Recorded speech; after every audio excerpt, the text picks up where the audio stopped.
Okay, so today I'd like to talk to you about Jesus. Is that okay? That's kind of the main thing I like to talk about. And today I want to talk about the way Jesus taught, some of his teaching, and not only that, but the way he did things. He did things in an unusual way, in a way that we don't always just exactly expect, and it's easy to miss unless we take time to notice it. And what I notice when I look at Jesus in his teaching, often he doesn't teach in a direct way. He is kind of in an indirect way, and then he'll follow up by saying, "Whoever has ears to hear, let him hear." What that means is there's something more than what's on the. There's a deeper thought than you might miss it. In other words, so whoever has ears to hear, let him hear. And what I observe sometimes is that Jesus doesn't always just come right out and say. He sort of hints at it and then leaves it to his hearers, or in this case readers, to come to the conclusion for themselves. And here's an example. The first one I want to look at today is an example of this. I want to show you, first of all, that he does do this. And once you're convinced that he really does do this, I want to offer an explanation why I think the importance, what the importance is, and why I think that he does it this way. Luke's Gospel, chapter 6, and I want to begin reading in verse 40. This is an example, 41, I'm sorry. Luke's Gospel, chapter 6, verse 41. And you've read this before, I'm sure. This is a familiar set of thoughts from Jesus. He says, "And why beholdest thou the mote that is in thy brother's eye, but perceivest not the beam that is in thine own eye? Either how canst thou say to thy brother, Brother, let me pull out the mote that is in thine eye, when thou thyself beholdest not the beam that is in thine own eye? Thou hypocrite, cast out first the beam out of thine own eye, and then shalt thou see clearly to pull out the mote that is in thy brother's eye." Now, first of all, let me explain what a mote is. That's not part of our everyday language. When he talks about a mote, if you look at other translations, you'll find that it means a speck. Or one translation says a speck of sawdust. And he contrasts that to a speck of sawdust to something very large. He says here a beam, a log, or a large piece of wood, in other words. And so what he's saying, you could say it this way, why do you behold the speck of sawdust that is in your brother's eye, but you don't notice that there's a log in your own eye? And then he goes on and says, instead of telling your brother, why don't you pick that speck of sawdust out of your eye, why don't you notice that you've got a beam in your own eye? Why does he do this? Why does he say, and what is he trying to say from this message? Well, you know, what he's trying to say in this, or what he is saying, I shouldn't say trying to say, he's saying it perfectly well, but in an indirect way. What the message of this little proverb, or this little saying, what the message of this is that the work of moral self-improvement is so daunting that you've got enough on your hands without noticing what's going on with everybody else. And what you might observe as a moral failing in someone else is by comparison to what you've got to deal with, like a speck.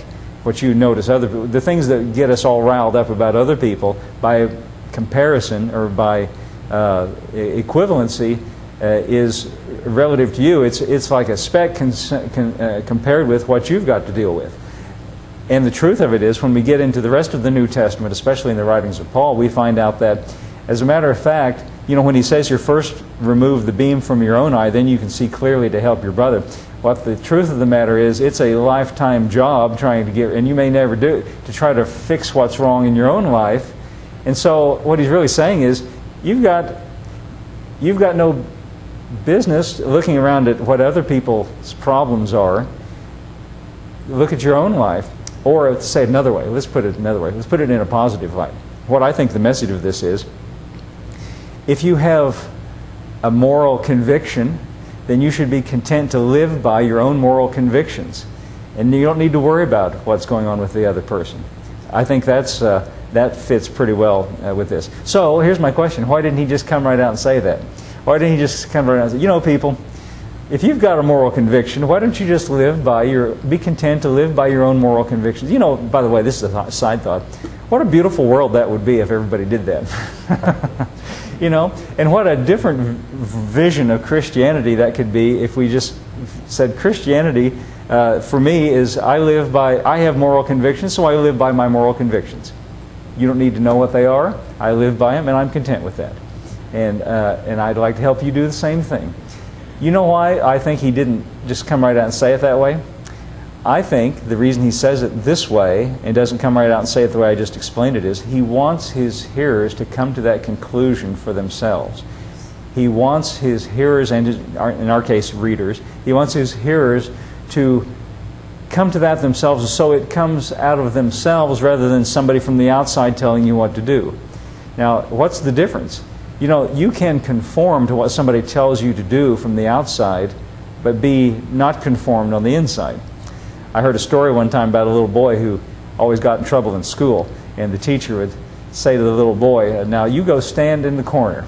And so he went and stood in the corner, and so he's standing in the corner with his arms folded, and he said, I may be standing up on the outside, but I'm sitting down on the inside. You see, just because you outwardly conform to something doesn't mean that you inwardly, that it's part of you, what you do, what you do by choice on the inside. I think Jesus is after a response that comes from the inside of people, that he's leading them to come to this conclusion for themselves. If a person took what he just said here and really let it penetrate them, they would come to that conclusion. Then it would be their own conviction and their own heart motivating them to do it. Now, before we talk more about that, let's look at another example. This is another good example, very clear now that I've said that. John's Gospel, chapter 8. This one is even better to illustrate this point. 8th chapter of John's Gospel. And this is beginning with verse 1. This is a very familiar story. You know, the thing about it is, in the Gospel, there's not very many unfamiliar stories, and we're so familiar with what happens. But notice in the light of what we've just said about Jesus in his indirect manner of doing things, notice how he deals with this situation. Chapter 8, verse 1 says, Jesus went unto the Mount of Olives, and early in the morning he came again into the temple, and all the people came unto him, and he sat down and taught them. And the scribes and Pharisees brought unto him a woman taken in adultery. And when they had set her in the midst, they say unto him, Master, this woman was taken in adultery in the very act. Now Moses in the law commanded us that such should be stoned. But what sayest thou? This they said, tempting him, that they might have to accuse him. But Jesus stooped down, and with his finger wrote on the ground, as though he heard them not. Now this is interesting. This has always puzzled me in a way. I've always thought, in some ways it puzzled me, in some ways I think this is very, I don't know, I never know why. It's very beautiful that he acts this way. He acts like he doesn't even want to hear what they're saying. He doesn't want to hear these accusations. He acts as though what does it say? As though he heard them not. So they came and brought these accusations, and what they said about her, there's no reason to think that it wasn't true. There's no reason to think that she wasn't really guilty. So we'll just assume that what they say is right because the text nothing tells us otherwise. So here's a woman, she's really is guilty, and they've taken her and she's, they've accused her and she's guilty. And Moses says that she should be stoned, but what do you say? Now we know that from what it says in the text here, they said this trying to tempt him. In other words, they were saying this trying to set up a situation to have some way to accuse him.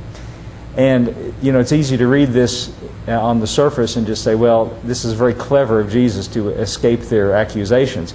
But, I think Jesus has got more in his heart than just escaping their accusations, not letting them trap him. He wasn't going to let them trip him up, of course. I think he's got something more in mind to convey, to change the thinking of the people who are present here, to change everyone's attitudes about things. And so instead of standing there and confronting them and engaging them in an argument, he just turned around and wrote on the ground. Now, what could be more indirect than that? He just ignored him and wrote. It says he wrote with the ground on his finger.